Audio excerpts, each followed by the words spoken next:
Yo les amis, j'espère que vous allez tous très bien. Très très très content de vous retrouver dans cette nouvelle vidéo. L'Espagne se qualifie en atomisant, bon, pas en atomisant, mais en faisant un récital offensif et collectif contre cette courageuse et vaillante équipe de la Géorgie. 4 buts à 1 avec les buts de Rodri, Fabian Ruiz, Nico Williams, Dani Olmo et un but contre son camp de Robin le Normand. Bon, qu'est-ce qu'on peut dire de plus de cette Espagne? Euh, c'est l'équipe la plus forte collectivement, la plus huilée, la plus rotée et la meilleure équipe de cet euro. Parce que ce soir, face à cette équipe géorgienne, elle a confirmé ce qu'elle a déjà montré durant les phases de groupe. Ce collectif-là, ce 4-3-3-là de Luis de la Fuente, elle marche très très très bien jusqu'à présent. Et même face à un scénario où ils ont encaissé le premier but, un scénario qu'ils n'ont pas encore connu avant ce match, ils ont bien réagi face à cette situation. C'est l'Espagne, c'est l'équipe la plus forte. Collectivement, elle est très très très forte, je pense. Et elle peut aller très très loin si elle continue sur cette lancée. Euh, et face à l'Allemagne, ce sera encore une nouvelle fois une autre adversité, un autre niveau, un autre football. Mais ce soir-là, la Géorgie n'a rien pu faire. Elle a essayé avec ses armes, ses ressources et ces joueurs-là, avec Kvaratskhelia, Mikotadze, mais ils n'ont rien pu faire. L'Espagne est trop forte pour le moment. Et Yamin, euh, Lamine Yamal, je dis toujours Yamin, mais c'est Lamine Yamal et Nico Williams, ils sont mis en difficulté. Les deux pistons là, Morata, en point de fixation des trois défenseurs centraux, Fabian Ruiz et Pedri qui se projettent aussi dans les demi-espaces entre les lignes de ce bloc. Et Rodri aussi, il apporte beaucoup. Il est l'équilibre entre Fabian Ruiz et Pedri, l'équilibre dans ce milieu espagnol. Et Cucurella et Dani Carvajal, il apporte aussi offensivement. Bon, euh, la Géorgie, elle n'a rien pu faire face à tout ça parce que le scénario qu'on attendait sur ce match, la physionomie du match, on l'a eu, c'est que la Géorgie, elle va défendre très très très bas et va essayer de repiquer en contre-attaque très rapidement parce qu'il y a de l'espace à exploiter, bien sûr, derrière les taux de la porte et de l'eau normand.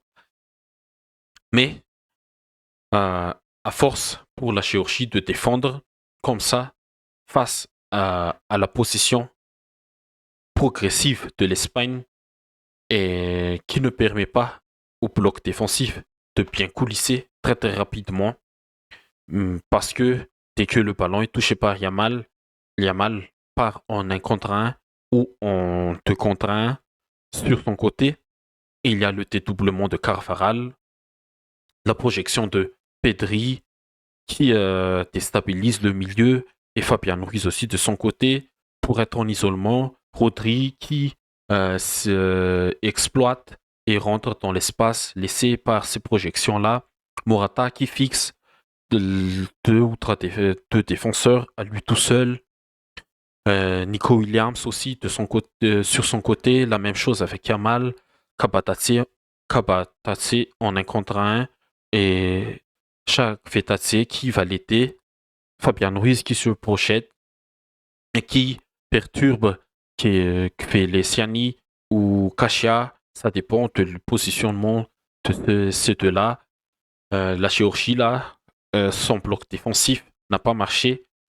Elle a été bien détruite par les assauts espagnols, même s'ils ont offert le score quand même sur un CSC, mais sur une phase de jeu que la seule phase de jeu offensive qu'elles peuvent exploiter, c'est la contre-attaque.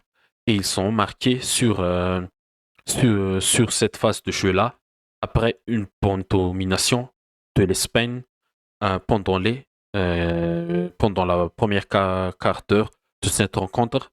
Mais les Espagnols, avec leurs ressources, leur qualité, leur collectif, ils sont la force de bien répondre et de faire mal à l'adversaire. Et c'est ce qu'ils ont fait, c'est ce qu'ils ont réussi à faire ce soir, à revenir dans le match et à remaîtriser le match. Parce que oui, sous pression là, en étant mené, tu peux tu peux faire toujours le même approche, mais une manque de concentration face à la pression, la Géorgie peut piquer tout de suite encore une fois en contre-attaque, mais grâce à l'expérience aussi de Rodri là dans les grands moments, encore buteur une nouvelle fois dans les grands moments, Rodri, l'Espagne a su renverser complètement le scénario de la rencontre en sa faveur et a bien mérité cette qualification en quart de finale. Et ils vont aller rencontrer la, euh, l'Allemagne, le pays hôte, ce vendredi. Ce sera une finale avant l'heure, bien sûr. Et je l'ai dit tout à l'heure, ce sera un autre football face à l'Allemagne. L'Allemagne aussi a de la qualité au milieu, avec bien sûr Toni Kroos, Gündogan. Elle a aussi la capacité de percuter avec Moussiala, euh, Sané peut-être, ou Fierce, bien sûr. Mais je pense que l'Espagne est quand même supérieure sur le collectif, le niveau global du collectif. Et surtout qu'en sortie de banc, les remplaçants là, ils apportent encore plus de fraîcheur, plus de dynamisme pour ne pas rentrer dans un faux rythme et laisser l'adversaire un peu plus et laisser l'adversaire monter un peu plus sur le terrain. Et l'Espagne, ça, rien à ajouter, rien à enlever. C'est la meilleure équipe de cet euro pour le moment. Et je dis bien, je précise bien, collectivement, parce que moi, je les ai mis dans la catégorie outsider, pas à cause de cette jeunesse qui monte en puissance là, et qui monte vraiment en puissance, à l'image des Nico, des Pedri, des Yamal. Je ne sais pas comment cette Espagne-là, encore une fois, elle aurait été avec un Gafi, mais elle est déjà très très très forte. Ça fait déjà presque 2 ans que De La Fuente a repris cette équipe, mais il fait du bon boulot avec cette jeunesse, plus les expériences de Rodri, de Laporte, de Carvaral, et même les tontons là qui sont montés, comme Jesus Navas. C'est un vrai tonton, Jesus Navas, 38 ans déjà, et il a gagné l'Euro, il a gagné la Coupe du Monde avec la génération des Xavi, des Iniesta, des Sergio Busquets, des Piqué, des Sergio Ramos.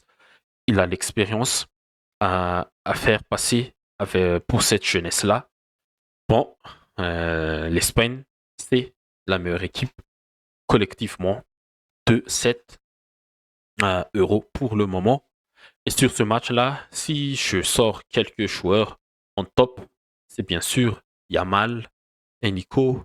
Yamal récompensé d'une passe décisive, une magnifique passe, un magnifique centre pour Fabian Ruiz, le deuxième but espagnol. Nico Williams, une passe décisive, sur la pas le but égalisateur de Rodri et un but magnifique là. Un très très un- je sais pas comment le décrire, mais il a fusillé Mamartashvili en pleine lucarne, qui n'a rien pu faire, le meilleur gardien de l'Euro jusqu'à présent, mais il ne sera plus là. Et on va chercher qui sera le meilleur à partir de maintenant. Mais Nico Williams là et Lamine Yamal, deux ailiers très très très utiles et très importants pour cette équipe d'Espagne. Et en troisième top, je mettrais Rodri. Lui là, lui aussi, à part ces deux-là, bon, c'est un collectif l'Espagne, mais je pense que avoir un Rodri sur le terrain est beaucoup plus rassurant et avec son expérience, sa qualité technique, son leadership sur le terrain, il connaît ça avec Manchester City. Il est peut-être pour moi le joueur le plus important de cette équipe d'Espagne. Bon, on va passer sur l'autre match là. Angleterre-Slovaquie aussi. Ça mérite une autre vidéo, analyse un peu détaillée, mais bon, l'Angleterre, elle s'en est sortie et Gareth Southgate peut remercier vraiment Jude Bellingham sur ce coup-là parce que la Slovaquie, elle a offert le score à la 25e minute. Une magnifique action, le but slovaque là, elle a été magnifique aussi par Ivan Chance, une nouvelle fois buteur, mais à force de défendre pour la Slovaquie là, l'endurance et le physique, elle a lâché au dernier moment parce que dans les temps additionnels, 6 minutes de temps additionnel, et c'était la dernière action du match. Si l'Angleterre avait raté cette action, c'était la fin du match. Et bye bye, l'Angleterre,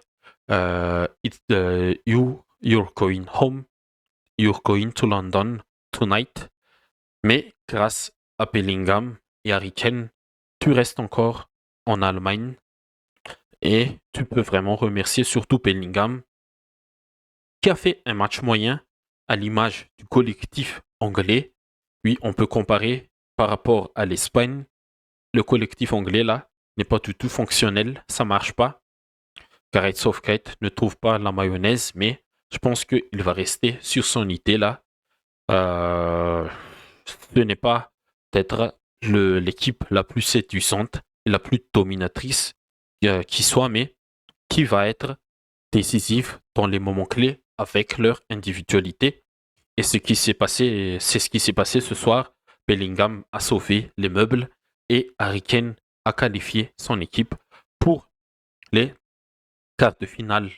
Mais attention, l'Angleterre là, il faut pas, il faut être très très très concentré, même si collectivement tu vas pas être la meilleure équipe face à la Suisse. Je pense que la Suisse, elle va être, euh, elle va dominer cette rencontre pour moi. Mais l'Angleterre, je ne sais pas, mais l'Angleterre, elle a la capacité d'être plus méchante dans les moments clés avec les qualités de ces joueurs-là. Mais je pense que Cole Palmer aussi, il peut, sinon, bon, Southgate, il va rester dans son idée. Il va faire entrer Cole Palmer comme ce soir-là, quand, quand l'équipe adverse, elle sera un peu fatiguée physiquement. Et là, c'est là que Cole Palmer va rentrer. Il va percuter, il va faire ce qu'il veut sur son côté et déstabiliser un peu plus la phase défensive de l'adversaire. Cole Palmer, c'est peut-être l'un des meilleurs Anglais ce soir, côté Angleterre, avec Kobe Mainoo, bien sûr. Et la rentrée de. C'était. Ouais, la rentrée d'Ivan Toney aussi, je l'ai trouvé très, très, très intéressant. Est-ce que c'est lui? C'était lui déjà qui a donné Il a fait combien de passes là? Total shot. Assist, une passe. Bon, une passe décisive. Ouais, sur le but de Kane, c'est lui le passeur. Mais sur le but de Bellingham, ah oui, c'était Kei. Ouais, c'était Kei sur le but de Bellingham. Une magnifique but quand même pour Bellingham. Se retourner, demi-volée retournée là, c'est peut-être l'un des meilleurs buts de l'Euro aussi. Top 3 pour moi, vu le contexte de ce match. L'Angleterre était au bord du précipice, était à la trappe pour cet Euro, pour une élimination. Mais bon, Jude Bellingham est là, Harry Kane est là. Heureusement pour eux qu'ils sont là.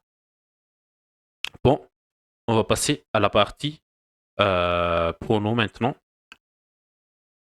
Bon, j'ai déjà fait le prono, mais la vidéo, le son n'était pas là pour la première vidéo. Mais pour demain, je vois bien la Belgique passer.